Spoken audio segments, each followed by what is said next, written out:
Como ha dicho Pablo antes, voy a hablar sobre la distinción entre educación e instrucción. Les agradezco mucho que estén pues esta tarde escuchando lo que tenga que decir. Educación contra instrucción, educación versus instrucción, dice el título, pero entre interrogaciones, porque lo que vamos a hacer hoy es poner en duda justamente estos dos términos entendidos como una oposición o por lo menos como una oposición fuerte, una oposición estanca. Y ahora veremos por qué. A continuación les voy a explicar un poco, a detallar los contenidos del webinar de hoy. En primer lugar, voy a justificar la elección del tema, ofreciendo unas breves coordenadas del análisis que vamos a realizar hoy por las posibles particularidades que pueda tener respecto de otras charlas que puedan ver en este proyecto. A continuación, seguiré ofreciendo definiciones siquiera tentativas, tanto de educación como de instrucción, educación en los dos sentidos principales en que podemos tomar esta noción. En tercer lugar, se han movido un poco los números del índice. En tercer lugar, pasaremos a ver qué interpretaciones hay de esta distinción, esta oposición entre educación e instrucción y las ideologías que lleva aparejada cada una de estas interpretaciones de estos dos términos entendidos como opuestos, educación e instrucción. Y por último veremos algunas de las ideologías educativas más pregnantes en el presente y por qué tienen importancia en todo el debate educativo presente. Empiezo pues preguntándonos por qué tratar la distinción entre educación e instrucción y por qué hacerlo, por ejemplo, en un foro como este. Bueno, las ideas de educación y de instrucción están constantemente presentes en el debate educativo, no únicamente en el de ámbito político, en el propiamente pedagógico, sino también en otras disciplinas en las que está implicada la educación, como pueden ser distintas ramas de la psicología. Y habitualmente se emplea la idea de educación en un sentido demasiado amplio, ya lo veremos. Cuando hablamos de la discusión política en torno a la educación, parece que ésta se organizara de alguna manera en torno a esta distinción, estos dos términos, educación e instrucción, que todos hemos escuchado. Esto bien porque se da por muerta la instrucción, ¿no? Tanto por parte de sus valedores, que tienden a ver que el tiempo de la instrucción ha terminado, ¿no? O que está a punto de terminar, por parte de los que la reivindicamos, ¿no? Como por quienes piensan que la instrucción resulta hoy en día insuficiente, o bien porque no es bastante hoy, en pleno siglo XXI, ¿no? No es bastante hoy con transmitir conocimientos, ¿no? Con la instrucción, sino que hay que instruir también en valores, o hay que educar también en valores, o bien por quienes entienden que la instrucción hoy en día se está quedando corta, por ejemplo por la reducción del nivel que se haya producido, ¿no?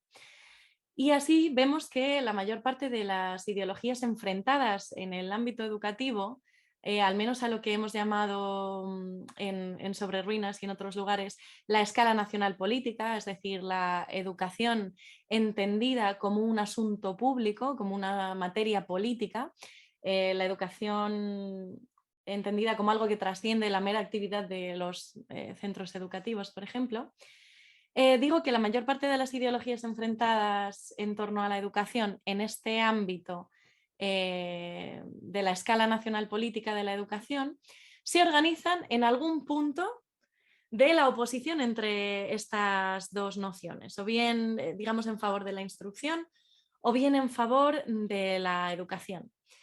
El objetivo de este seminario es mostrar cómo estas dos nociones no siempre se oponen o no necesariamente, sino que están hasta cierto punto conjugadas la una con la otra y por tanto son dos momentos más o menos necesarios del mismo proceso que a menudo se contienen el uno al otro y no pueden darse el uno sin el otro.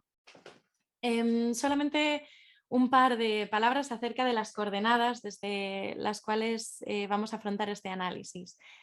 Desde luego caben muchas perspectivas para analizar este tema, para analizar la educación y desde luego el aprendizaje, y de hecho se hace afortunadamente hoy desde numerosas disciplinas. La pedagogía tiene su enfoque, o más bien las pedagogías, para ser más precisos, ya que hay muchas y enfrentadas entre sí. Las didácticas, la psicología del desarrollo, la del aprendizaje, incluso la política educativa se ocupa de esto desde una visión diferente, las neurociencias, por supuesto, y todas ellas ofrecen visiones necesariamente parciales, lo cual no dice nada negativo sobre ellas, sino simplemente que ofrecen resultados sujetos a sus disciplinas, disciplinares, sobre este tema. Y aquí, en cambio, vamos a adoptar una perspectiva filosófica, lo que es tanto como decir que vamos a adoptar una perspectiva de segundo grado, que tiene en cuenta los resultados y las ideas ofrecidas por las distintas disciplinas, pero toma un enfoque digamos, distante de cada una de ellas, con una perspectiva capaz de abarcarlas a todas y de resolver las posibles contradicciones que puede haber entre los resultados de todas ellas. Es esta, digo, la perspectiva filosófica que es la que vamos a adoptar aquí, y en particular de una filosofía materialista. Esto es importante para entender por qué vamos a realizar la crítica de las distintas ideologías educativas que van asociadas a estas nociones. Una filosofía crítica, donde aquí crítica quiere decir clasificatoria, es decir, se van a ofrecer distintos sistemas de alternativas en los que algunas alternativas resultan más racionales que otras, lo cual fuerza a la toma de partido por estas en detrimento de las otras. Y bueno, como decíamos, de segundo grado. Hago esta aclaración porque imagino que entre la audiencia habrá personas interesadas en estos mismos asuntos, pero que quizá provengan de otras trayectorias o de disciplinas, de alguna otra disciplina de primer grado, científica, humanística, y que tal vez encuentren complementario este enfoque con el suyo propio. Vamos pues a ensayar alguna definición sobre la educación y la instrucción. Estas dos nociones que aparecen en el título de forma opuesta, vamos a intentar aproximarnos a ellas no todavía desde la oposición, sino para ver qué quiere decir cada una de ellas. En cuanto a la idea de educación, esta es una idea muy equívoca que admite significados muy diferentes, que si no se precisa más es demasiado general, como muestra la idea de educación que tiene cada una de las disciplinas que, por ejemplo, he nombrado antes. Y por tanto es lo que llamamos una idea filosófica, porque su sentido no se agota o no es abarcable desde un solo campo disciplinar, sino que, por ejemplo, la política se ocupa de la educación y también lo hace la psicología del desarrollo, la antropología lo hace también, ¿no? La psicología del desarrollo, la política, la moral, etcétera, van a tener cada una concepción de la educación muy diferente, que a veces estará enfrentada con las de los demás y que serán parciales según la disciplina o según el grupo social. Si alguien tiene mucho interés en el análisis más en profundidad de la idea de educación, pues puede acudir al análisis que de ella hacemos en el canal, cuyo enlace anda en la web, si no me equivoco, ha dicho Pablo antes. Pero por el momento nosotros vamos a establecer simplemente un primer corte, una primera clasificación dentro de esta idea de educación, que de todos modos esta primera clasificación de la idea de educación no es en absoluto original, sino que es habitual, es un clásico de la literatura pedagógica, dividir la educación como la vamos a hacer, aunque nosotros le damos un sentido diferente. La idea de educación, por lo menos así en un primer corte, como digo, se puede considerar en dos sentidos. Un primer sentido amplio, sentido lato, en que la educación equivale al proceso de inculturación del individuo, es decir, todo proceso de introducción del individuo en un sistema de ideas, de valores, de prácticas, de conductas, etcétera, de una sociedad tomada como referencia. Es, por tanto, la educación en este sentido amplísimo, un sistema de transmisión de la cultura objetiva. Y en la medida en que los animales también tienen cultura objetiva, como arrojan los resultados de las últimas décadas de la etología, por ejemplo, pues este sentido de educación amplísimo no es exclusivo de los seres humanos, sino que esta educación entendida como inculturación la compartimos también con los animales, que también tienen cultura objetiva.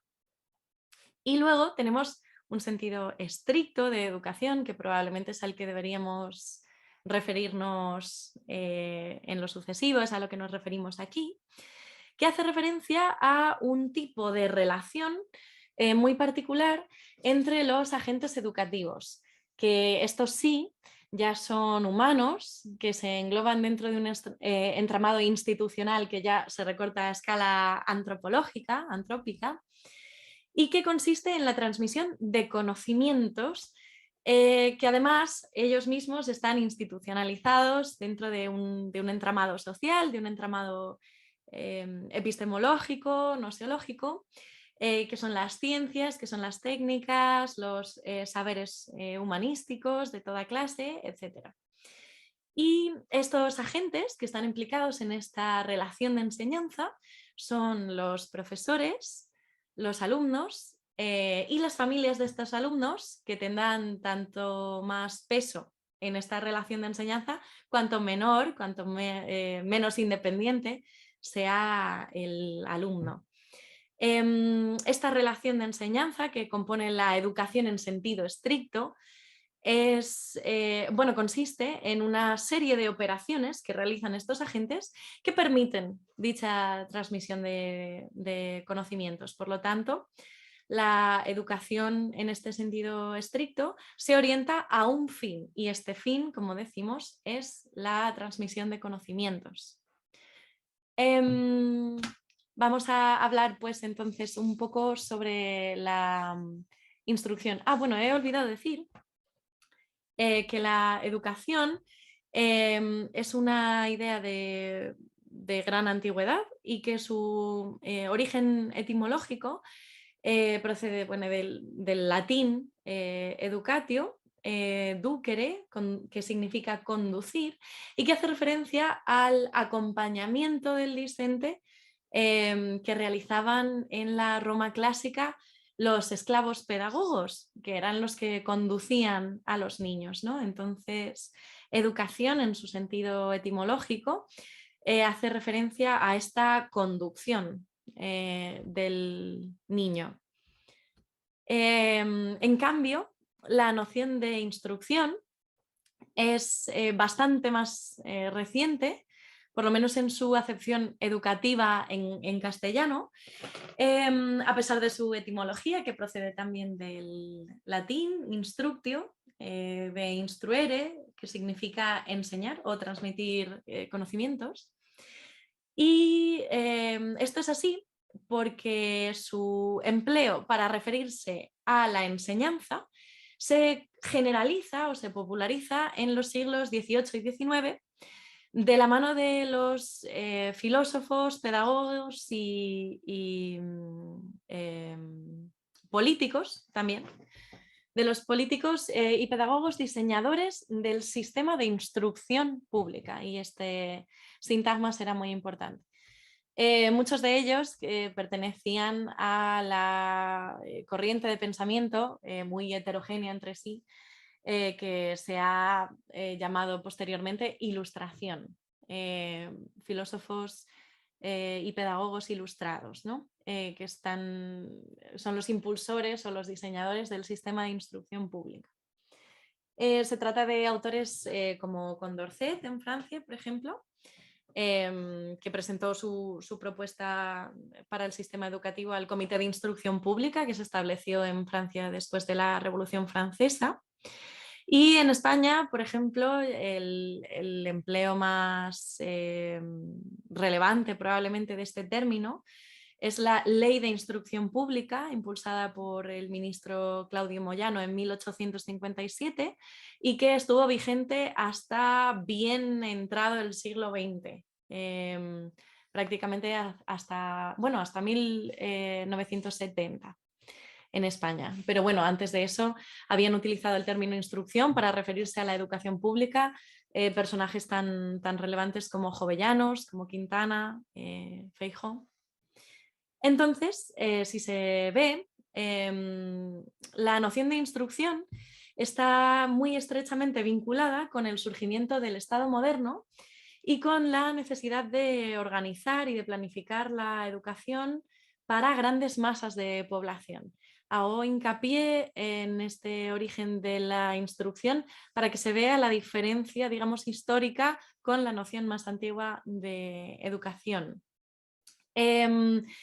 Esta es la razón, la necesidad de expandir la educación a grandes masas, por la cual, al contrario que la educación, que no necesariamente la tiene, la noción de instrucción tiene siempre un cierto alcance político relacionado con la distribución nacional de la educación, que eso es el sistema de instrucción pública, como parte de los planes y los programas de un Estado que es en esta misma época, cuando cae el antiguo régimen, que se decide poner en marcha este sistema de instrucción pública, ¿no? La razón por la que los estados modernos ponen en marcha sistemas de instrucción pública, o más bien las razones, son varias. Por un lado, la eliminación de los privilegios familiares y regionales que vienen de la mano pues, de la caída del antiguo régimen, hacen o favorecen, digamos, la ideología ilustrada que partía de la universalización de los conocimientos para todos, con independencia de su origen.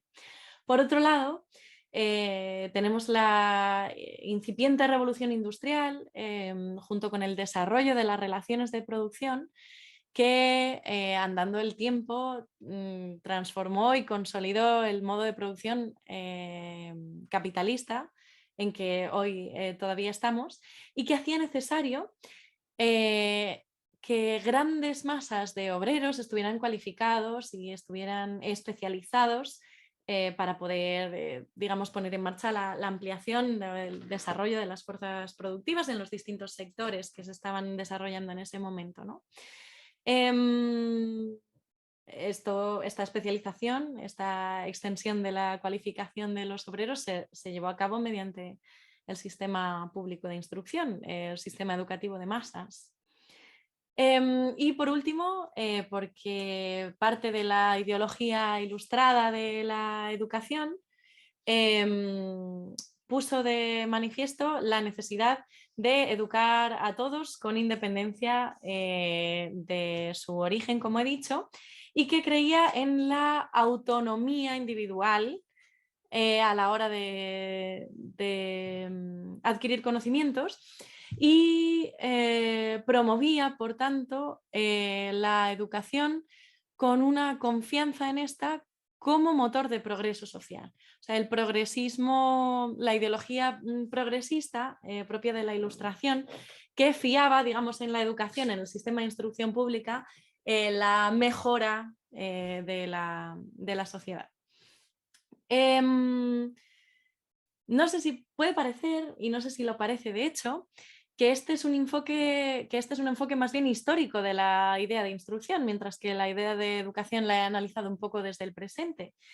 La cuestión es que esto no es así, o no es cierto o no del todo, porque a pesar de que escuchamos, como he dicho antes, numerosas voces que anuncian pues desde la crítica al estado de cosas actual, que el sistema de instrucción pública ha muerto, y hay otras también que desde la condena al sistema de instrucción pública por las razones que sea, pues por ejemplo porque lo consideran autoritario, pues están saludando su fin y dicen que esto de la instrucción que queda muy antiguo. Ha habido un debate en Twitter esta semana sobre esto justamente.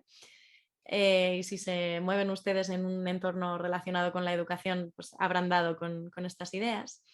A pesar de esto, digo, lo cierto es que los estados siguen teniendo sistemas de instrucción pública que están más o menos privatizados, que están más o menos vendidos a intereses de toda clase, pero que en todo caso siguen funcionando de acuerdo con su función principal, que es la de distribuir la enseñanza a todos los ciudadanos de ese estado según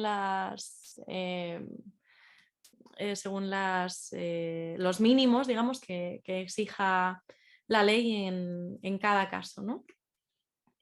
Sistemas educativos como en el que yo misma doy clase, sigue siendo un sistema de instrucción pública, esté en un estado más o menos ruinoso, que quizá lo esté y seguramente lo esté. Así dicho, parece que se pudiera igualar de alguna manera la noción de instrucción con la que he dado antes de educación en sentido estricto, como transmisión de conocimientos. Las dos hacen referencia de un modo u otro a la transmisión de contenidos. Ahora bien, sin embargo, no es así porque ni toda enseñanza es instrucción científica, humanística, técnica, etcétera, ni todas las enseñanzas educativas que el Estado contempla como parte de sus planes o programas son educativas estricto sensu o no son educativas en este sentido de la relación de enseñanza que hemos dicho antes. Es el caso, por ejemplo, de la instrucción militar, por antonomasia, ¿no? Por lo tanto, educación en sentido estricto e instrucción no equivalen exactamente y esta es una clave para que veamos luego por qué quizá la oposición entre educación e instrucción no sea tan sencilla de aventurar. Venga, vamos a estudiarlas entonces. Esto último nos lleva a ello en forma de oposición, en forma de esta oposición, como digo, de origen ilustrado entre educación e instrucción, y que veremos que hasta cierto punto es ideológica y que no puede sostenerse si no se considera dentro del marco de los intereses de un cierto grupo que los está haciendo valer, ¿no? Vamos a ver esta oposición en los tres sentidos que suele tomar habitualmente a día de hoy.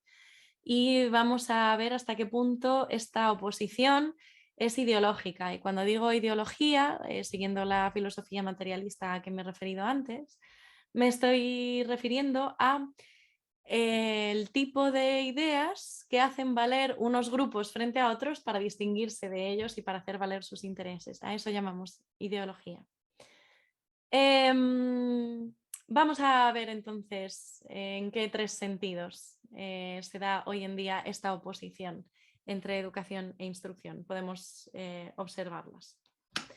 En primer lugar, tenemos la distinción que se hace entre educación e instrucción por su ámbito de aplicación. Esta primera división, que podríamos llamar en un sentido político, distingue educación como enseñanza privada, que sería aquella que se da en el seno de las familias, normalmente de índole moral o en valores, que no está regulada por la acción del Estado, frente a la instrucción, que sería la enseñanza pública, o la que tiene lugar en los centros educativos. Ojo, de la titularidad que sean, no estoy aquí hablando de la educación que se da en la red de titularidad pública frente a la titularidad privada o privada concertada. Sea cual sea la titularidad, la instrucción sería la enseñanza, de acuerdo con esta concepción, sería la enseñanza que se da en un centro educativo o fuera de casa, por así decirlo, en público, a cargo de un personal habitualmente cualificado para ello y regulado por las leyes y por las leyes educativas y por las normas de convivencia en los centros de enseñanza. Esta concepción de la oposición entre educación e instrucción, si bien tiene tramos de verdad, como todas las que vamos a ver, porque además, como hemos dicho, la instrucción tiene de suyo un carácter político, porque hace referencia a la distribución de la enseñanza en toda la nación y porque es la política educativa la que se ocupa de estos aspectos públicos de la educación. No es verdadera en su totalidad o no autoriza a utilizarla, digamos, tan alegremente como se hace, porque no podemos decir que toda educación pública sea instrucción, ni que toda instrucción sea pública en este sentido de no privado, ¿no? Así, a veces la educación, tanto en contenidos como en valores, que se da en la esfera privada, también es materia pública, o sea, también es de interés público, aunque se produzca en la esfera privada. Y prueba de ello es que, por ejemplo, los padres que quisieran educar a sus hijos mediante métodos que contravinieran de alguna manera las leyes o el propio interés superior del menor, etcétera, pues estarían prohibidas y de hecho el Estado interviene en estos casos, ¿no? Porque los hijos no son propiedad de los padres, son su responsabilidad y están bajo su tutela, pero no son propiedad suya, de modo que no toda la educación que tiene lugar en la esfera pública en la esfera privada no es de interés público. Y a la inversa, porque la instrucción a veces también se da en la esfera privada y en este caso pues podríamos pensar en los profesores particulares o en los profesores que dan clase a domicilio por cualquier razón, o incluso en el caso de los padres que instruyen en contenidos a sus hijos en la esfera doméstica, porque aunque el homeschooling o la escolarización en casa no está permitida en España como norma general, pues sí que se da a menudo que las familias, por ejemplo, quieren completar la formación de sus hijos en casa por los medios que sea. De esta manera, quienes dicen que la familia educa y la escuela instruye, tienen razón en que la transmisión de conocimientos, que es la relación de enseñanza, ya lo hemos dicho, es la principal función y la esencial de la escuela. Antes comentábamos fuera de cámara con Pablo que esto muchas veces depende de dónde pone uno el enfoque. Pues bien, el enfoque de dónde pongamos el enfoque sobre la función de la escuela es aquí la clave. La función del sistema de instrucción pública es, o más bien, la función de los centros educativos es esencialmente la de la transmisión de conocimientos mediante esta relación de enseñanza entre profesores, alumnos y familias. Sin embargo, quienes esto dicen olvidan que también la escuela educa. No es esta educa en este sentido en valores, ¿no? No es esta su función principal, pero sí que es una función inevitable suya, que surge de forma natural, como también lo hacen otras muchas instituciones en las que se inscribe el individuo y que no son ni la escuela ni la familia. Por ejemplo, aquellos contenidos a los que tenga acceso, por ejemplo, pues, por ejemplo en YouTube o en Internet de cualquier índole. Entonces, hay un montón de instituciones que no son exclusivas de la familia, que educan en valores, por ejemplo, y entre ellas, por supuesto, y una muy importante, es la escuela en la que los discentes, por lo menos en los niveles inferiores, pasan largo tiempo, ¿no? Sin lugar a dudas, el sistema... bueno, además, a la inversa, ¿no? El mismo movimiento, pero al revés, no solo la escuela instruye, sino que esta relación de enseñanza puede darse también en otras instituciones, de nuevo, como en YouTube, puede darse, ¿no? Este tipo de instrucción fuera de la escuela, sin olvidar y sin perder de vista que la institución más importante en este sentido de la instrucción como transmisión de conocimientos es el sistema de instrucción pública, que bueno, es la única institución por la que obligatoriamente tienen que pasar todos los ciudadanos y que además es, al menos sobre el papel, igual para todos. Es obligatoria y es universal. Esta oposición ideológica y hasta cierto punto falsaria por lo que acabamos de decir entre educación e instrucción, la política, la que las diferencia por su ámbito, la suelen sostener pues ámbitos educativos vinculados a ciertas esferas religiosas, por ejemplo, que quieren preservar el monopolio de la educación frente a la instrucción para la esfera privada, ¿no? Que quieren asegurarse de que la educación en valores transcurre pues, únicamente en el entorno de la esfera privada. La cuestión es que, de hecho, pues las familias no tienen este monopolio de la educación en este sentido de educación en valores, ¿no? O educación pública, perdón, educación privada, educación de la esfera privada. La libertad educativa, reconocida en el artículo 27.3 de la Constitución española, tiene ciertos límites, como aquellos a los que me he referido previamente. Vale, pasamos entonces a la segunda concepción posible de esta división, de esta oposición, que es la que opone educación e instrucción por su método, a la que hemos llamado la distinción entre educación e instrucción en sentido psicológico.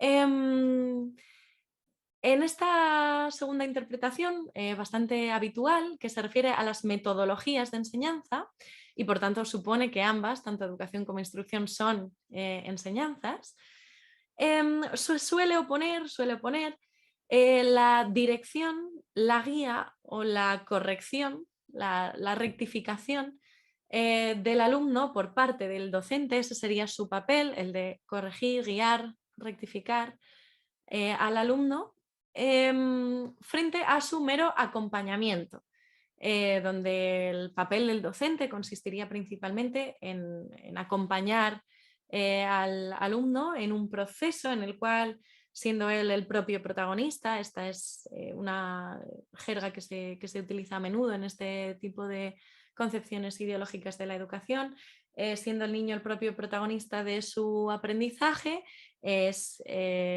capaz de desarrollar por sí mismo ciertos impulsos innatos que tiene, y al profesor o al docente compete simplemente estar ahí para acompañarlo en ese proceso de desenvolvimiento. Impulsos innatos que pueden tomar pues, la forma de su bondad natural, como en el caso de la concepción de Rousseau, por ejemplo, este niño bueno por naturaleza, al que de hecho la sociedad debería intentar no corromper, sino mantenerlo con las mínimas trabas posibles. Ideas, por cierto, las de Rousseau, que han sido luego muy influyentes en el ámbito educativo. También se puede decir curioso de forma innata, ¿no? También se habla en estos términos, o lleno de motivación intrínseca. Bueno, en filosofías solemos decir que de la nada nada sale, entonces es difícil pensar o es difícil de asumir el concepto de motivación intrínseca en el sentido bastante simple en que se utiliza en la divulgación pedagógica actual, porque de dónde va a salir la motivación del alumno si no se implanta esa motivación desde fuera de algún modo, o simplemente si no se tiene siquiera conocimiento de que existe el campo y los conocimientos que deberían despertar esa motivación, ¿no? ¿Cómo puede uno con 16 años desarrollar la motivación suficiente para aprender, yo qué sé, pues a integrar, por ejemplo, si no sabe que existen las operaciones integrales y cómo hacerlas, ¿no? Digo que según esta concepción de la educación como acompañamiento, el alumno únicamente debería desplegar sus facultades innatas, no ya conducido o dirigido, sino simplemente acompañado por el docente. Bueno, de nuevo, esta distinción es falaz, así puesta en estos términos, porque los alumnos no son agentes pasivos cuyos resultados dependan únicamente de la acción, ya sea rectificadora, guía, correctora, ya sea acompañadora, ya sea disciplinadora y castigadora o de colega con el alumno. Sus resultados, los resultados del alumno no dependen exclusivamente de la acción del docente, ni siquiera en la llamada escuela tradicional o modo tradicional de enseñanza, en que también es ideológica esta concepción, porque se supone del alumno que es pasivo, cuando la escucha, la toma de apuntes, etcétera, son actividades también activas o pueden serlo, ¿no?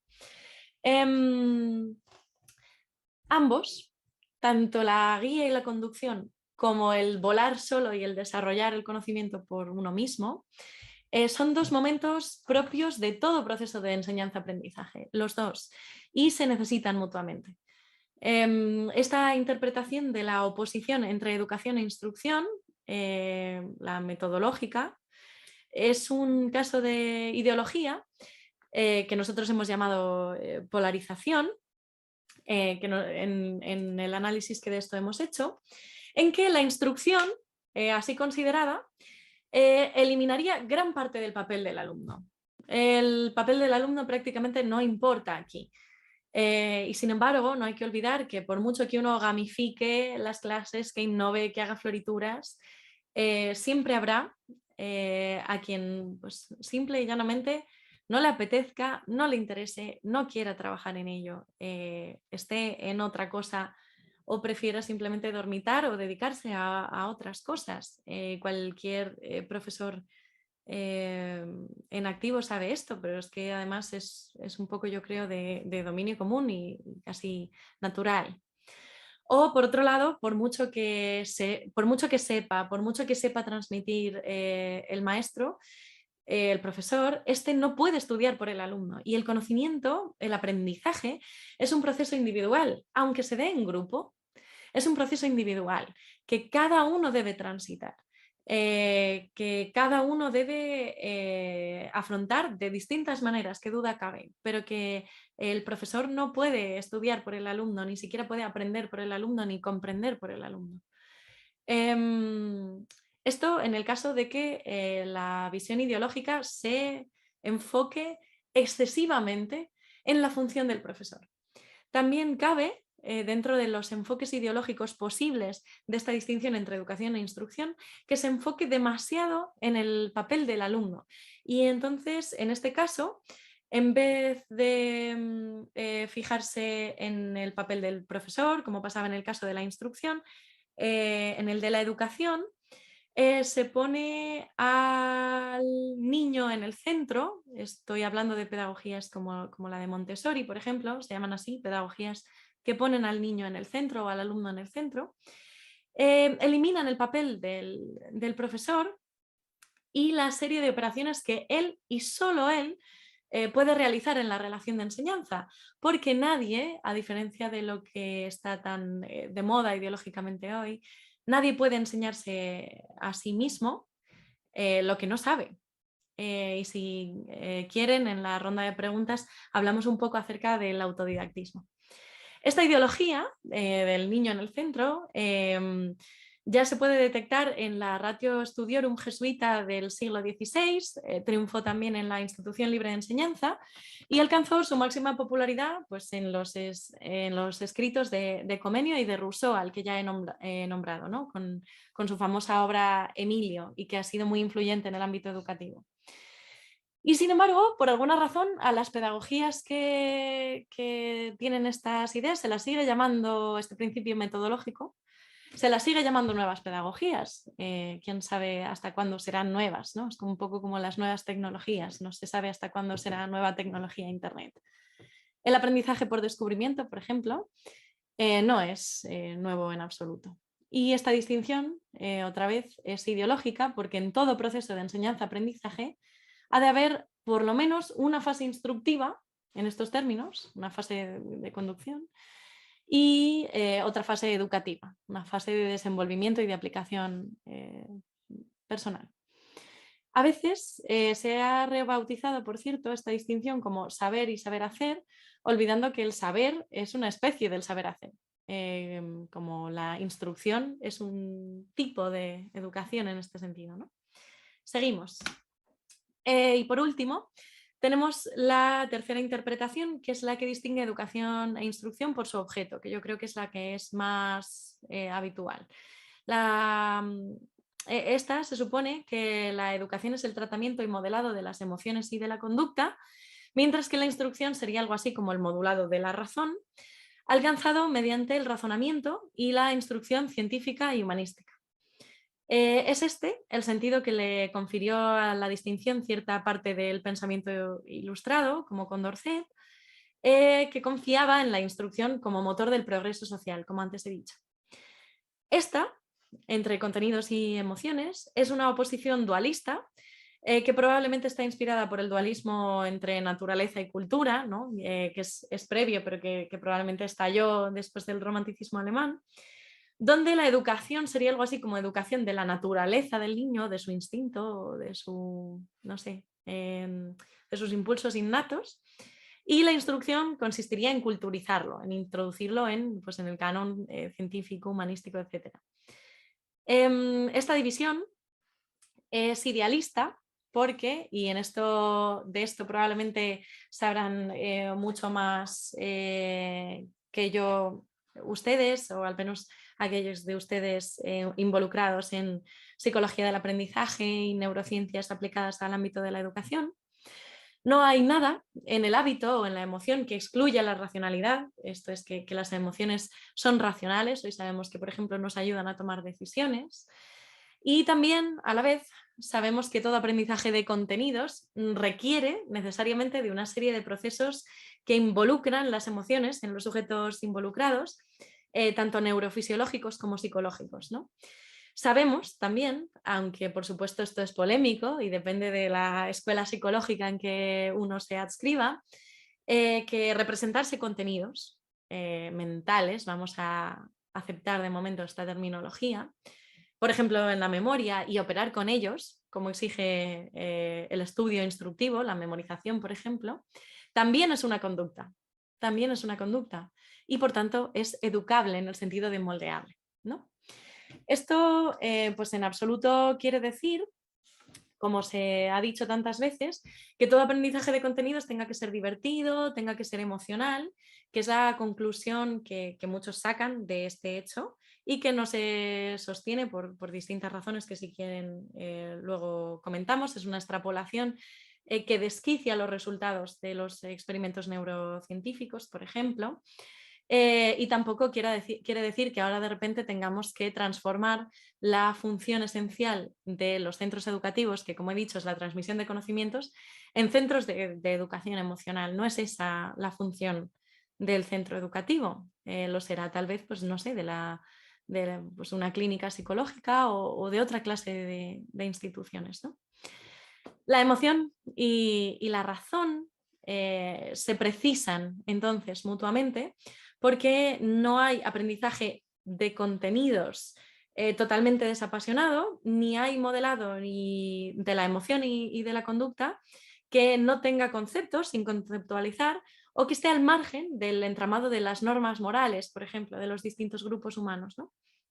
Los dos se necesitan mutuamente y esto pues no dice nada sobre si la enseñanza es de contenidos o no es de contenidos, ¿no? Esta división fuerte que caló entre los pensadores de la Ilustración, pues tenía por objeto en su momento, y tenía sentido, combatir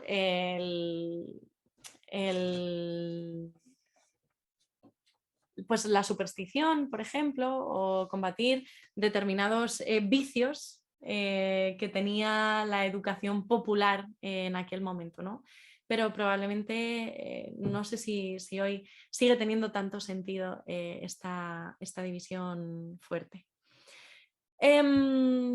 Hasta aquí, digamos, los distintos sentidos que pueden adoptar, que puede adoptar esta distinción, esta oposición entre educación e instrucción, estos dos términos, cuando entendidos como opuestos, no como lo he hecho yo al principio, y las distintas ideologías a que suelen hacer referencia. Entonces, ya he hablado de bastantes de las ideologías, por ejemplo, pedagogista, por ejemplo, de exageración del papel de los profesores en el proceso educativo, pero vamos a ver un poquito más cómo se organizan, en qué núcleos ideológicos, las distintas concepciones educativas de la educación que se ubiquen en alguno de estos polos de esta división, entendida como una división fuerte, o educación o instrucción. Tenemos por un lado los favorables a la instrucción frente a la educación, ¿no? Que, por ejemplo, insisten a menudo en el fin de la escuela pública tal y como la conocemos.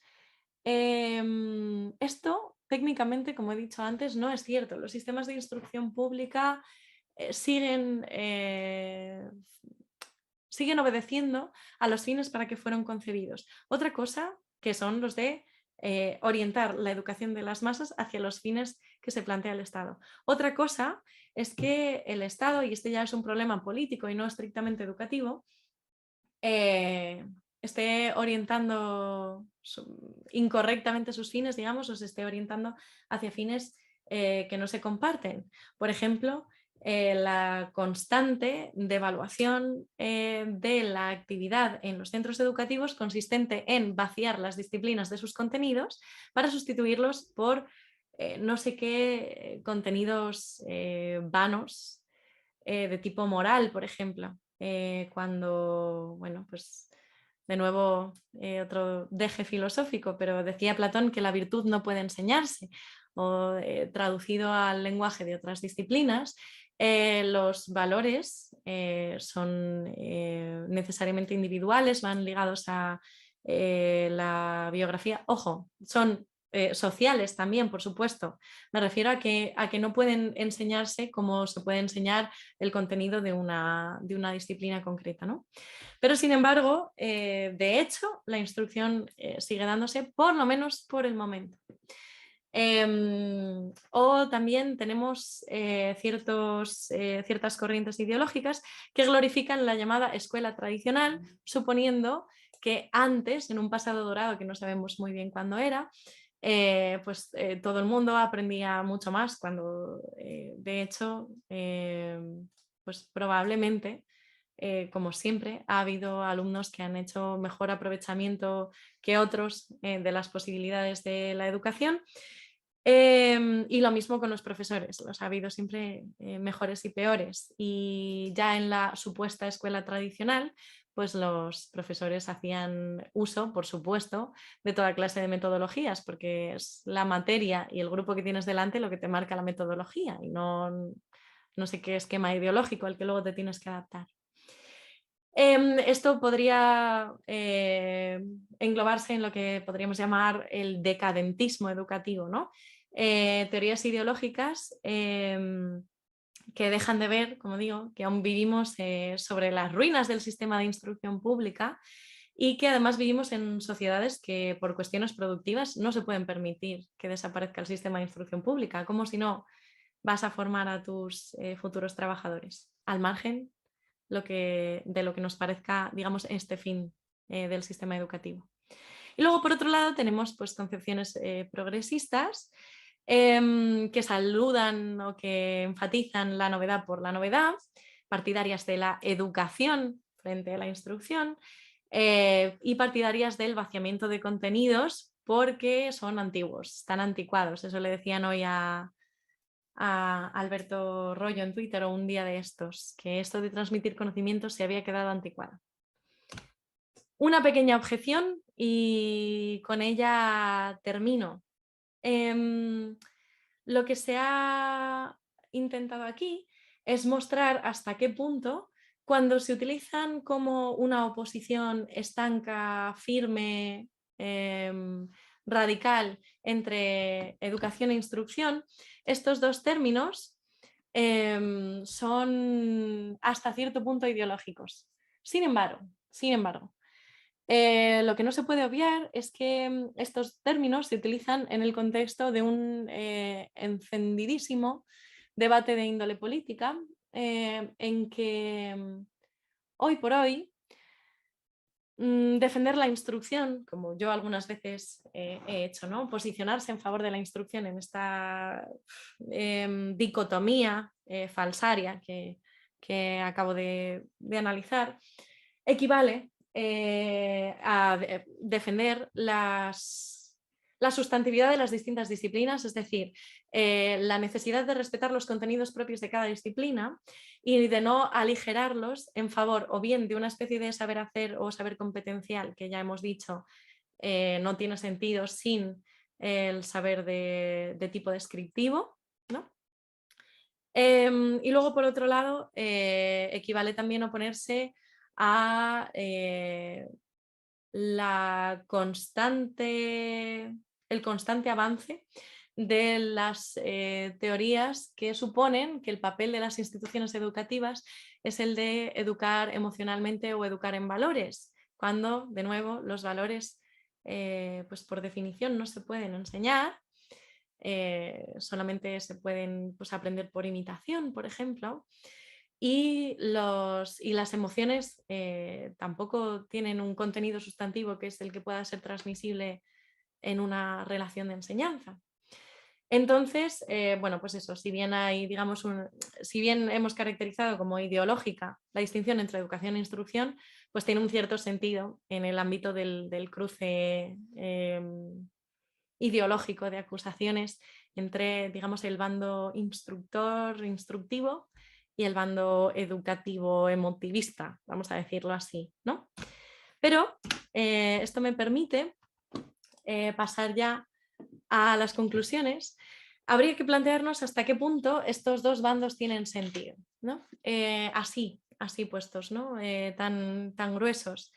Y es que tengo la impresión, cuando asisto al debate ideológico en torno a la educación, y estoy hablando, por supuesto, de personas del ámbito educativo, profesores, orientadores, etcétera, pero también estoy hablando de psicólogos, de filósofos, de antropólogos, que parece que se ven forzados, parece que nos vemos forzados a adoptar una posición en esta división estanca entre una y otra, y parece que haya que o bien desterrar totalmente la presencia de las emociones en la transmisión de conocimientos cuando esto es absurdo, y además hay mucha evidencia en contra de esta posición, ¿no?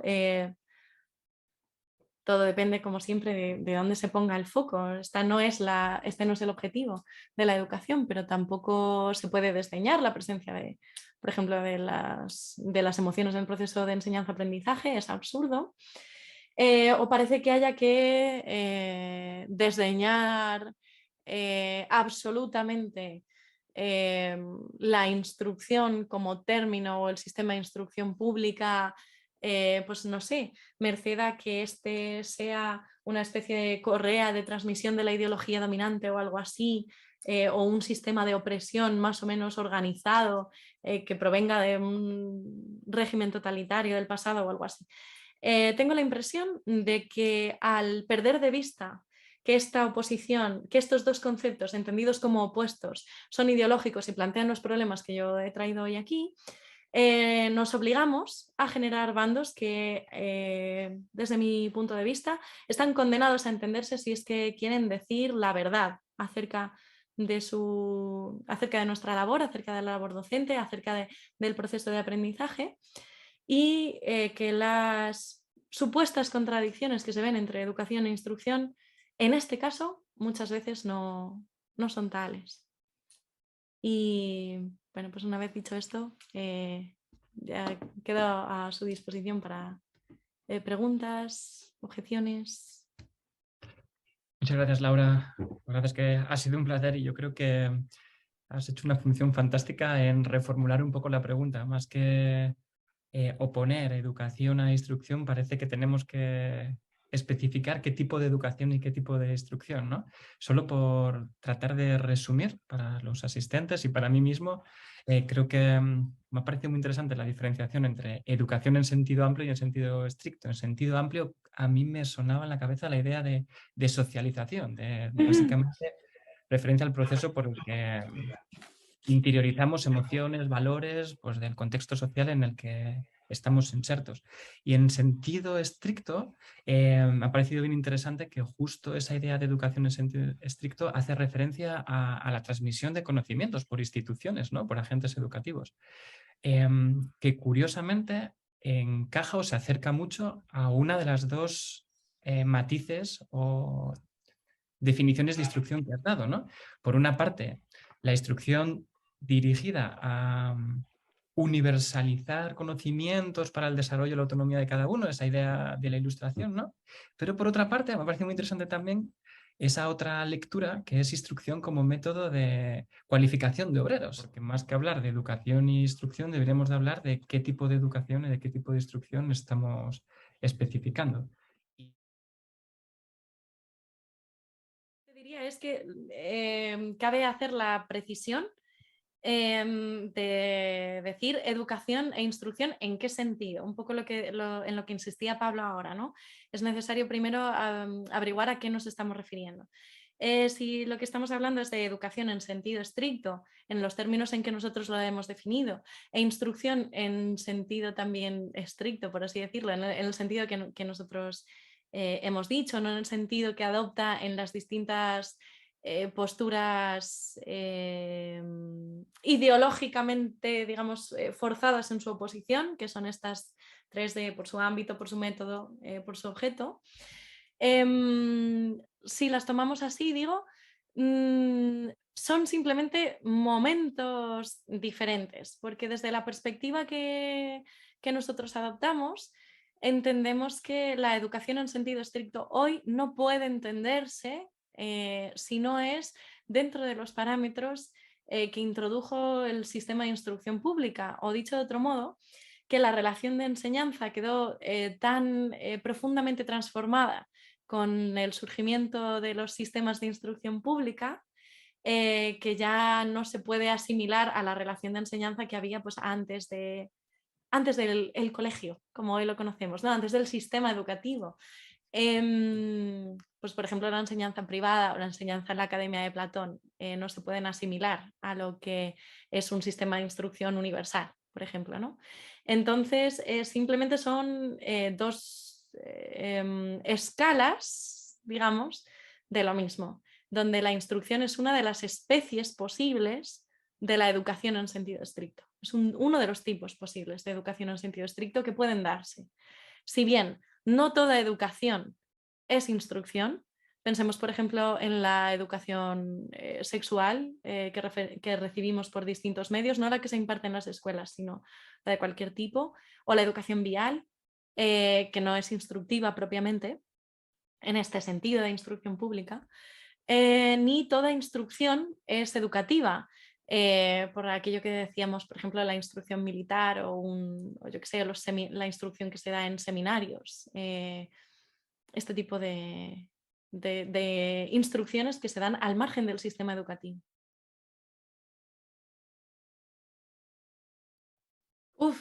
Vale. O sea, por un lado está la obra, el texto original de Rousseau, y por otro lado está la vulgarización.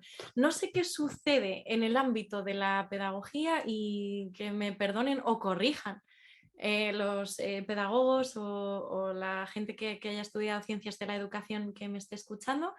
Hay una tendencia muy grande a simplificar los contenidos en muchas materias. Esto pasa con obras más o menos clásicas como el Emilio de Rousseau, pero también pasa, por ejemplo, lo hablábamos antes, con los contenidos o con los resultados de ciertos experimentos, por ejemplo, que arrojan las neurociencias o ciertos contenidos de ciencias neurocientíficas, que como en su vulgarización se simplifican hasta el punto en que pierden un poco su sentido. Entonces, yo creo que hasta cierto punto esto ha pasado con la obra de Rousseau. Suele cifrarse en Rousseau el origen de las pedagogías que ponen, no sé, que propugnan metodologías tales como el aprendizaje por descubrimiento, el aprendizaje mediante el juego, porque suponen unas ciertas facultades innatas en los niños, que lo ideal sería no tocar o tocar lo menos posible, dejar que se desarrollasen sin contaminación, por así decirlo, social. Esto es así en la obra de Rousseau, sin lugar a dudas. Esto está presente y de hecho hay una fuerte apuesta en el texto original por la idea de la sociedad como un elemento corruptor de cierta bondad natural. Ahora bien, que ha habido un montón de pedagogías que han encontrado en Rousseau presuntamente su fundamento y que dicen cosas que realmente no están presentes en el texto de Rousseau, como por ejemplo la importancia de las emociones en ese proceso, o que no están tan presentes, por lo menos en el Emilio. Eso sí, sí es cierto, creo yo. Pero vamos, que la idea de la sociedad como un elemento corruptor y la idea de la necesidad de dejar que el niño se desenvuelva por sí mismo con la menor intervención posible, eso sí que aparece en el Emilio. Cosa distinta es que estas ideas tengan su origen en Rousseau, que por cierto se le mete también dentro del grupo de los ilustrados y muchas veces se dice la educación ilustrada rousseauiana emotivista, cuando en realidad Rousseau en esto se opuso a muerte a pensadores como Condorcet, que propugnaban justo lo contrario, ¿no? Pero que no proceden de Rousseau, estas ideas son bastante más antiguas. Como digo, mínimo se pueden rastrear en el jesuitismo del siglo XVI, pero se siguen llamando nuevas pedagogías, lo cual, pues no sé, alguien debería actualizar los libros para que no se llame nueva pedagogía a algo que es más viejo que la tos. Pero... Sí, también a lo largo de la presentación has mencionado algunas metodologías que proponen que el alumno debe estar en el centro, como la educación Montessori y demás. Entonces, a tu juicio, ¿qué debe estar en el centro? ¿Qué tipo de agentes de la relación necesita el profesor, el alumno o el discente? El conocimiento, las emociones, las nuevas tecnologías, ¿qué debe estar en el centro? Qué buena pregunta, o qué pregunta más interesante. Nosotros a menudo en el canal hemos dibujado en forma de ideograma, como para que se vea mejor lo que queremos decir, la relación de enseñanza que hemos puesto en el núcleo de la educación en sentido estricto, como una relación triádica entre tres polos, ¿no? Estos polos son, como he dicho antes, las familias que tienen más o menos peso según lo dependiente que sea el niño, ¿no? El estudiante, en el caso de los adultos, pues mucho menos o casi nada. El profesor y el alumno. Sospecho que en el centro no hay nada, o no por principio. sino que se trata más bien, en el caso de la enseñanza, no de una circunferencia que tenga que tener un centro o incluso una esfera que tenga que tener un centro y ese centro lo deba ocupar el discente o el docente, ¿no? Sino que más bien se trata de una relación, como he dicho, una relación que implica una serie de operaciones y estas operaciones son diferentes según el lugar que uno ocupe en esa relación. En el caso del discente, esas operaciones incluyen cosas como pues, estudiar, hacer resúmenes, preguntar, atender, participar en la gamificación, lo que fuere. Y en el caso del profesor, pues otra serie de operaciones diferentes. Y la cuestión hasta el punto, o sea, según nosotros la entendemos la educación, como has dicho, como una noción funcional, es decir, incluso en el término, en la acepción algebraica de funcional, funcional que está siempre en función de otra cosa. Esta función es su fin y que es su fin la que la dota de sentido. Si su fin, en el caso de los centros educativos, el fin principalmente es la transmisión de conocimientos, como has dicho. En el caso de la instrucción pública, pues hay varios fines. Está, por un lado, por supuesto, garantizar cierta autonomía, o sea, que todos los ciudadanos tengan unos conocimientos mínimos que les permitan desenvolverse en el mundo, pero también la armonización social y la igualación de clase hasta cierto punto. Y también, por supuesto, la formación de trabajadores, que es una de las funciones ineludibles del sistema de instrucción pública, aunque no la única, que es lo que parece perderse de vista, ¿no?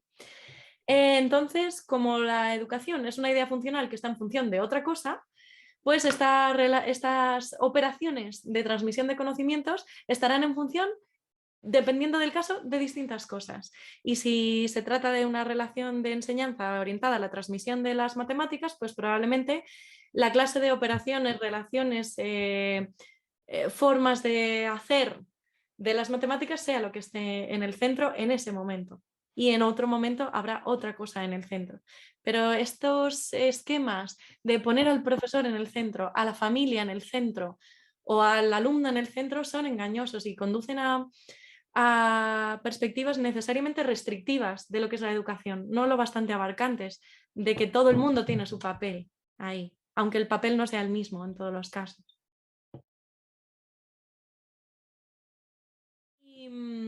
Y de hecho yo creo que con independencia de lo que cada profesor tenga en la cabeza a la hora de funcionar en el aula, pongamos uno que confía plenamente en la instrucción, no sé, de una forma como muy restrictiva, o en la educación en valores de una forma muy restrictiva, todos más o menos nos vemos obligados a oscilar en esa especie de continuo, más bien, si es que realmente se pudieran oponer unas a otras, ¿no? A mí me encantaría dedicar todos los 55 minutos, que al final siempre son 50 o 45 de cada una de mis clases, a la instrucción pura en los contenidos de mi materia. Pero es que no siempre es posible. Desde luego hago todo lo que puedo para conseguirlo, pero no es que no se puede. Así que completamente de acuerdo. Y sobre el autodidactismo, yo lo resumiría porque, bueno, podría extenderme más, pero yo lo resumiría en que la relación, justo por lo que he dicho antes, esta relación entre alumno y docente no es intercambiable, no es transitiva, no son iguales los dos términos. De hecho, lo que se presume al docente es que sabe una serie de cosas que el alumno no sabe. Entonces, es imposible de todo punto, porque de dónde va a surgir, ¿no? Que un alumno, por mucha curiosidad, interés, inclinación innata por el conocimiento, con todos los problemas que ofrece el innatismo. Y si nos están viendo aquí psicólogos, pues que hablen al respecto, ¿no? Por mucho interés innato que tenga el discente, es imposible absolutamente que le surja conocer aquello que no conoce o que no, o de cuya existencia no sabe nada en absoluto. Por lo que he dicho, ¿no? De la nada nada sale. ¿Cómo va a surgirle a alguien el interés por algo tan arduo al principio? Como yo que sé, el análisis de las subordinadas adjetivas, o tan arduo al principio como el pensamiento de Kant o como las integrales, como he dicho antes, ¿no? Y incluso en el caso de que diese por ello, digamos, por casualidad, como proponen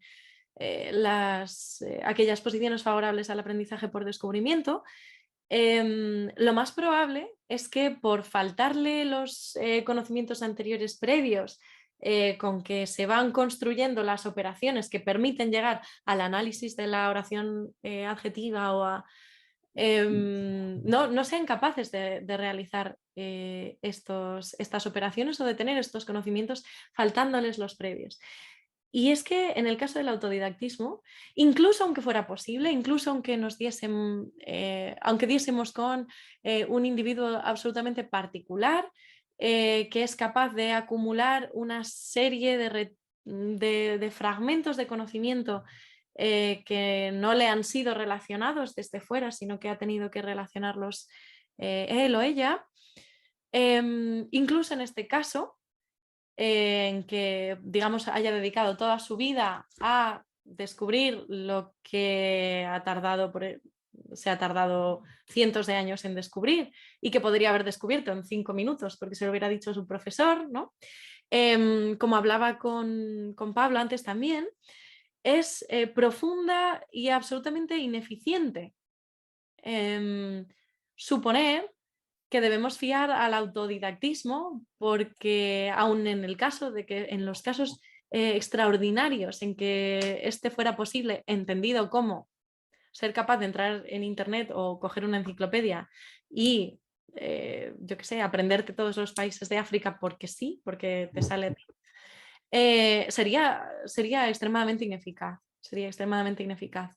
Tiene mucho más sentido que ya que tenemos, de hecho, unas disciplinas cerradas con sus propios términos, operaciones y relaciones, con un saber acumulado institucional, en algunos casos de décadas o de incluso cientos de años, sería absurdo fiarlo a la intuición que ontológicamente es un poco sospechosa de cada uno, ¿no?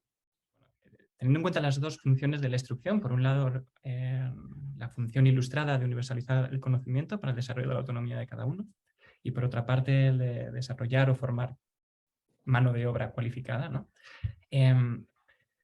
La pregunta es, ¿son compatibles? He entendido por tus argumentos que sí, pero la pregunta es, ¿seguro que lo son? Voy a hacer de abogado del diablo y decir, ¿y si no lo son? Porque los intereses del mercado pueden entrar en conflicto con los intereses de un individuo que esté dispuesto a criticarlo o modificarlo, no adaptarse a él, sino modificarlo y criticarlo. Entonces, ¿a cuál renunciamos? ¿O cuál se supedita a cuál?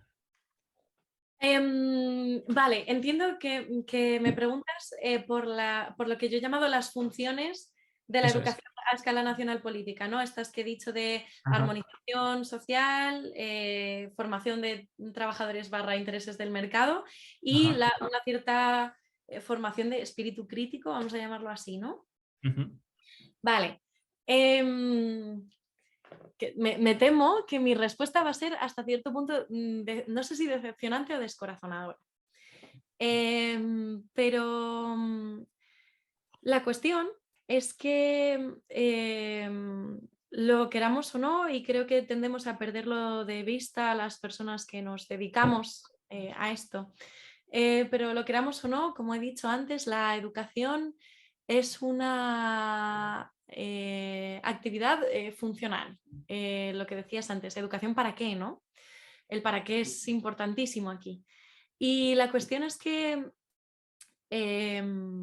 cuando la educación es instrucción pública, es decir, cuando se trata de el sistema de instrucción pública, insisto, con independencia de la titularidad de los centros, esto es otra cosa, pero los centros privados también forman parte del sistema de instrucción pública, se orienta a los fines que decidan las instituciones políticas orientadas a la toma de decisiones en el ámbito educativo.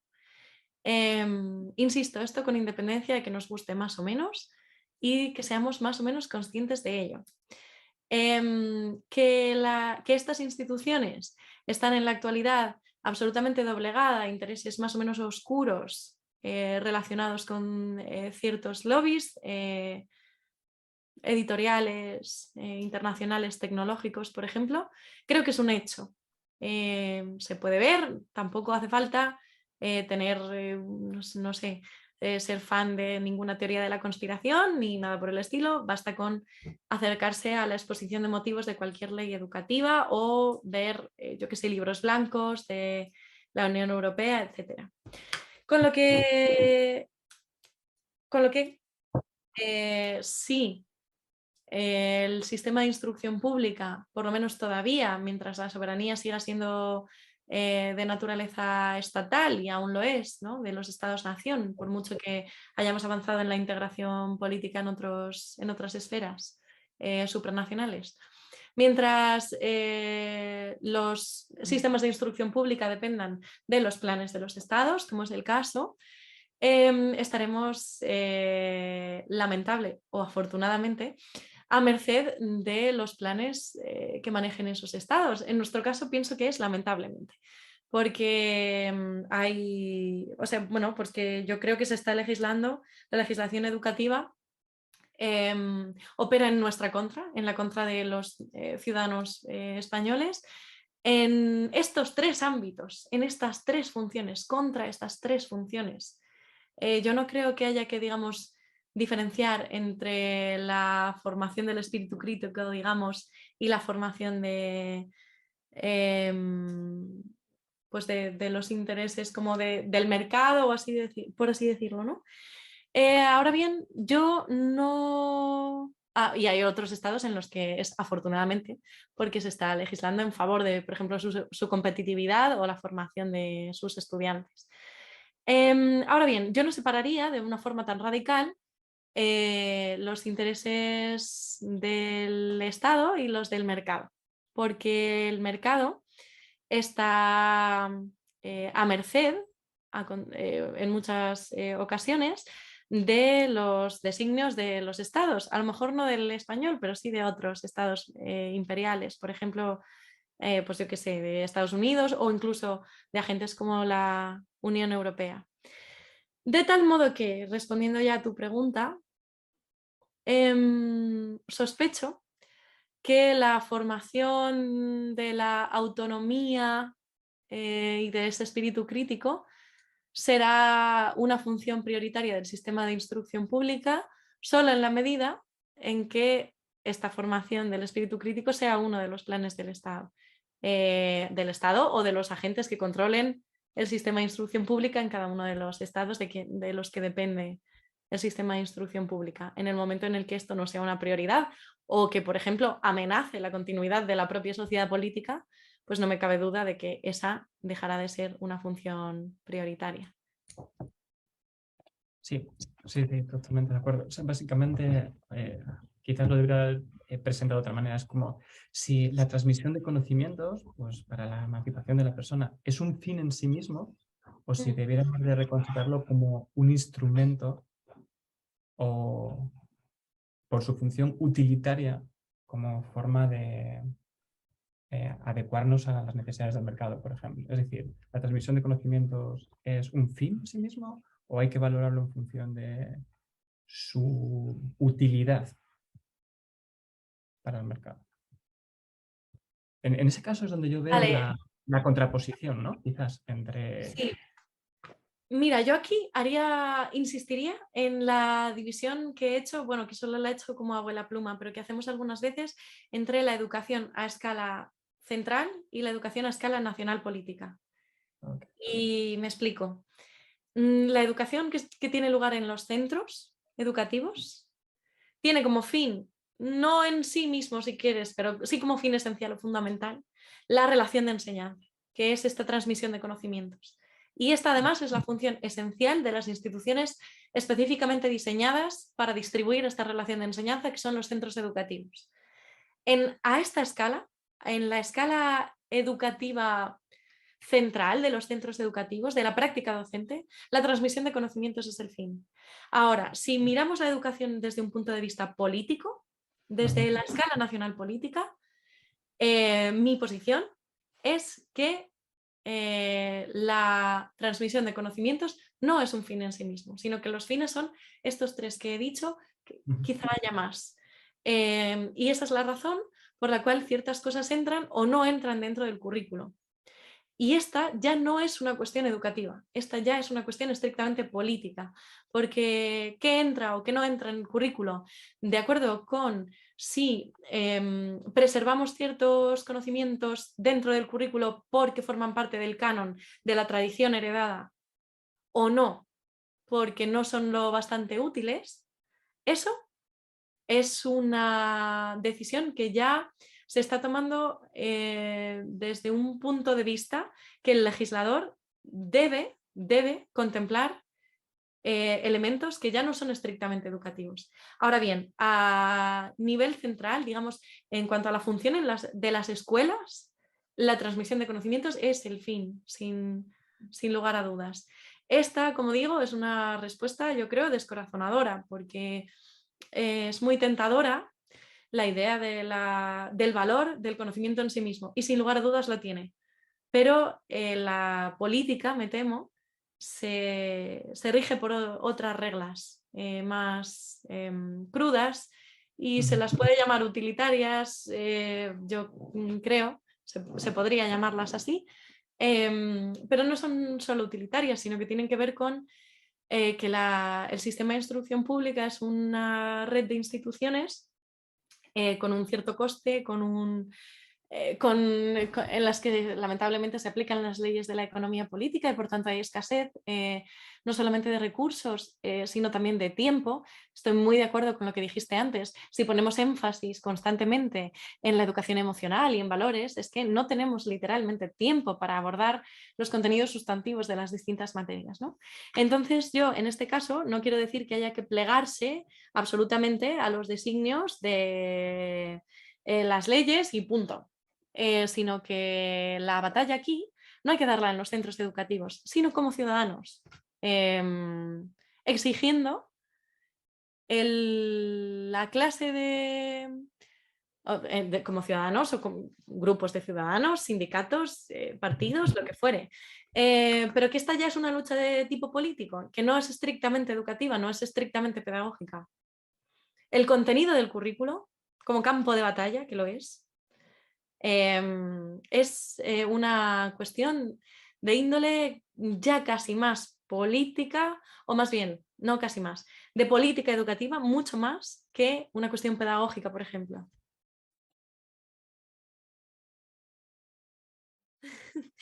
La cultura del esfuerzo. Es que, claro, tengo una deformación profesional que hace que cuando veo sintagmas tales como cultura del esfuerzo, lo que me pide el cuerpo es empezar a desgranarlos. O sea, lo primero que me sale es decir, pero esto de la cultura del esfuerzo, ¿qué es? O sea, ¿qué quiere decir? Cuando se dice cultura del esfuerzo, porque aquí hay dos ideas de lo más oscuras. Cultura, no te digo nada, anda que no hay ríos de tinta acerca de lo que sea la cultura. Y el esfuerzo, claro, el esfuerzo significa lo mismo, yo qué sé, en física, por ejemplo, que a lo que se refiere la gente que habla de cultura del esfuerzo. Así a bote pronto me parece un sintagma comercial, comercial en el sentido como de clickbait, ¿no? Da la sensación de que sea una idea fuerza. Pero yendo yo creo a lo que supongo que es el fondo del debate y por lo que preguntas, Albert, la sospecha que hoy despiertan ideas como esfuerzo, mérito, sospecho que tiene que ver con una losa ideológica que pesa sobre el sistema de instrucción pública, en particular en España, además por la tradición de, o sea, por el franquismo, por nuestra historia reciente, pero en todos los países de lo que se ha venido a llamar Occidente. Presumo también que por influencia de Mayo del 68 y de una serie de ideologías aparejadas al pensamiento francés de esa época, que es la continua sospecha de que el sistema de instrucción es un mecanismo autoritario de reproducción de la cultura o de reproducción de la ideología de la clase dominante, o una mera correa de transmisión de la ideología de la clase dominante, o en el caso de Foucault, por ejemplo, un dispositivo disciplinario diseñado para vigilar y castigar, ¿no? Entonces, yo creo que parte del desprestigio que ahora tienen nociones como esfuerzo, que resulta bastante a alguien, por lo menos a mí, ¿no? Un poco incomprensible, tiene que ver un poco con esto, con la sospecha bueno, con la sospecha y hasta cierto punto con la constatación de que lo que parecía el ascensor social está hasta cierto punto roto, o con que esto de que uno se esfuerce no le garantiza a uno nada en la vida, sino que son una serie de privilegios con los que se nace o con los que se cuenta, los que realmente van a determinar lo que uno hace o hasta donde uno llega, ¿no? Yo creo que hay un principio muy racional, en la crítica a la cultura del esfuerzo, la meritocracia, llámese como se quiera, que es esta idea de que el juego está amañado y de que hay mucha gente que se esfuerza mucho y no obtiene muy buenos resultados. Esto es evidentemente cierto. Ahora bien, me parece una estafa a gran escala el suponer y el además vender a nuestros alumnos, como hacemos constantemente, que sin esfuerzo puede llegar a lograrse determinados objetivos. Con esfuerzo a lo mejor logras lo que hoy en día se considera de una forma tristemente reduccionista el éxito, que suele hacerse además coincidir con el éxito económico, lo cual pues ya es bastante discutible, ¿no? Con esfuerzo puede que alcances el éxito o puede que no, pero sin esfuerzo es muy difícil. Por ejemplo, el aprendizaje. Esto no quiere decir que haya que sufrir o que la letra con sangre entre o yo qué sé, o que uno tenga que ser un superhéroe necesariamente y pasarlo fatal para aprender algo. Ahora bien, denostar algo que es simplemente la persecución de unos fines mediante el único capital del que disponemos todos los seres humanos, que es nuestra propia capacidad, que es lo que nos iguala a todos, de hecho, esto es lo que nos iguala a todos, pues no entiendo, ¿no? ¿Por qué esa inquina contra la cultura del esfuerzo? Aunque yo creo que sería interesante analizar ese sintagma, cultura del esfuerzo, y ver qué quiere decir realmente.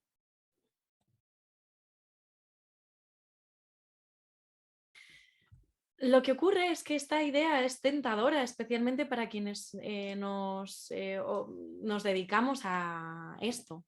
Es tentador pensar lo que tú dices, que uno está como salvando el mundo, que es un pequeño héroe cotidiano o algo así. Este tipo de épica triunfalista es bastante habitual entre profesores.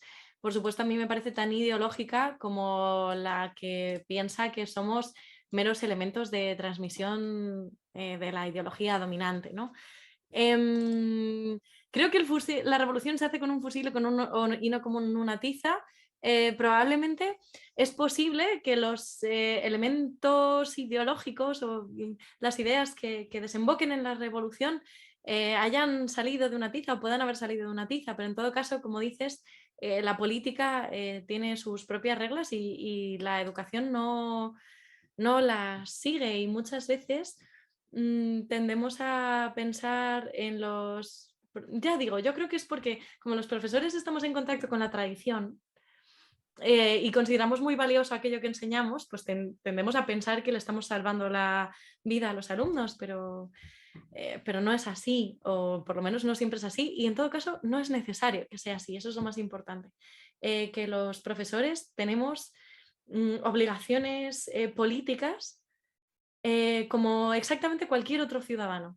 Ese es mi modo de verlo, como cualquier otro, y que además estas obligaciones políticas deben realizarse fuera del aula para mí. Estaba buscando justo, que la acabo de encontrar, una cita de Max Weber que a mí me gusta mucho y que en siempre que sale este tipo de debates a mí me gusta sacarla porque creo que da muy buena cuenta de por qué los profesores no debemos utilizar la tarima, los que la tengamos, yo tengo,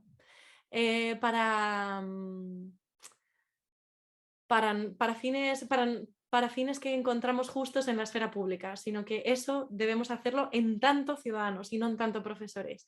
Y dice: el profesor que se siente llamado a ser consejero de la juventud y que goza de la confianza de ésta, puede realizar su labor en el contacto personal, de hombre a hombre. Y si se siente llamado a intervenir en los conflictos existentes entre las distintas concepciones del mundo y las diversas opiniones, que lo haga en la plaza pública, en donde discurre la vida, en la prensa, en reuniones, en asociaciones o en donde quiera, no en las aulas. Resulta demasiado cómodo mostrar la fortaleza de sus opiniones allí en donde los que le escuchan, que quizá piensen de otro modo, están condenados al silencio. Yo creo que es bastante como ilustrativo de lo que quiero decir. Y no solo están condenados al silencio, habría que añadir a lo que dice Weber, están en un periodo de formación en el que necesariamente, porque así es la vida, ignoran más cosas que quien se dirige a ellos. Entonces, incluso cuando vayan a acabar tal vez en el mismo punto ideológico en que se encuentra uno, este también es un camino que ha de transitarse de forma individual, si lo que se quiere es tener ciudadanos comprometidos y críticos, si lo que se quiere es tener un ejército de adolescentes, no, claro.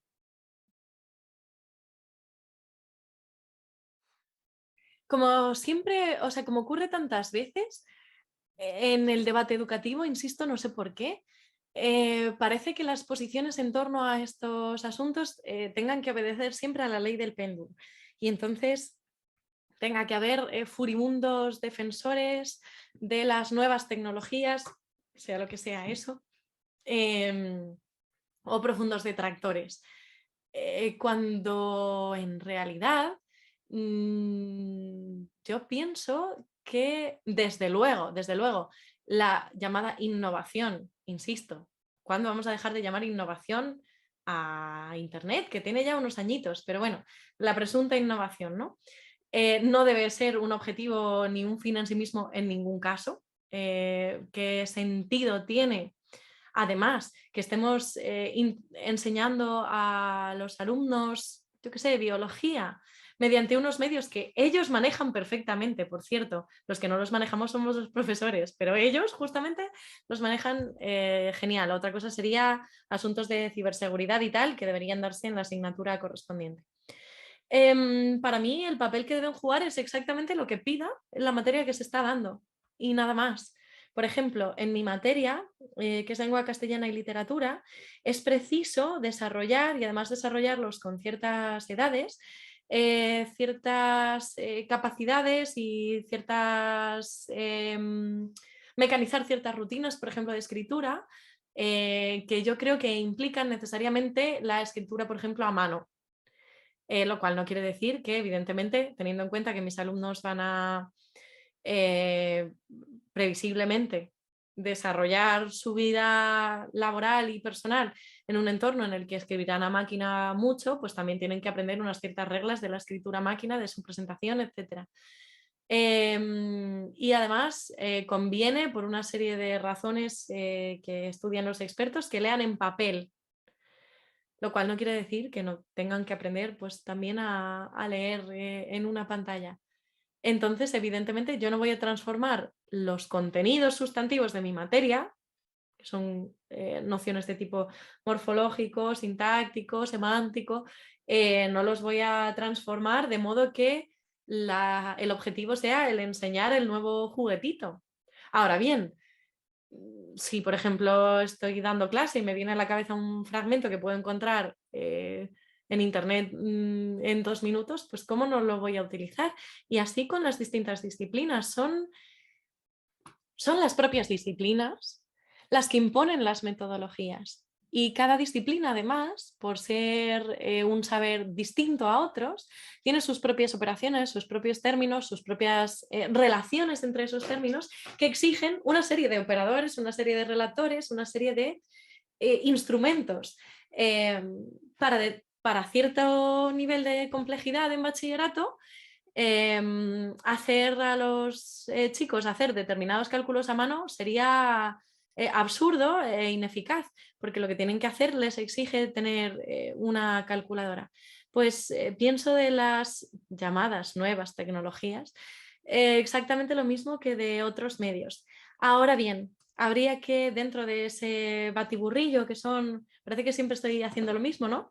Pero es que de verdad creo que habría que distinguir porque, por ejemplo, pues está por ver hasta qué punto hacer un proyecto en redes sociales pueda beneficiar al aprendizaje y, sin embargo, en otras materias y en otros contextos sí, y además pues habrá que estar, por supuesto, al tanto. Yo no lo estoy, por eso me voy a callar de los resultados que arrojen las personas que en sus distintas disciplinas relacionadas con la materia, pues neurocientíficos, psicólogos del aprendizaje, etcétera, tecnólogos, estén realizando para ver hasta qué punto estas, digamos, tecnologías afectan al desarrollo cognitivo, a la capacidad de aprendizaje, de memoria, de concentración de distintas facultades de los alumnos.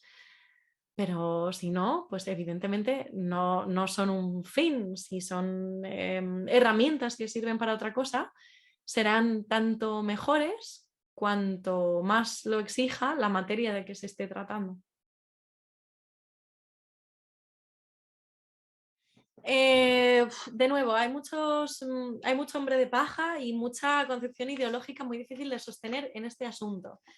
Rápidamente, yo diría que la atención a la diversidad en el aula es una necesidad y hasta cierto punto una obligación, que hasta cierto punto además es ineludible para los docentes, dado que como yo creo cualquier profesor en activo sabe, uno se planta delante de un grupo y con unos alumnos y con unos grupos le funcionan unas cosas que con otros grupos no sucede. Y pues yo supongo que este acento en la atención a la diversidad tiene que ver con el rechazo de un modelo que, bueno, se puede discutir si realmente existió o no en el pasado, de enseñanza absolutamente homogénea, muy pasiva por parte del alumno y tal. Evidentemente, pues esta no es la situación deseable porque, como hemos dicho, el sistema de instrucción pública tiene como una de sus funciones fundamentales la igualdad de oportunidades en el acceso al conocimiento, es decir, que todos los ciudadanos, con independencia de su origen o condición, tengan acceso a unos ciertos conocimientos. Las adaptaciones, en definitiva, ¿no? La adaptación a la diversidad, la atención a la diversidad que tenga que ver con la garantía de esta igualdad de oportunidades en el acceso, las adaptaciones para discapacidades de tipo visual, auditivo,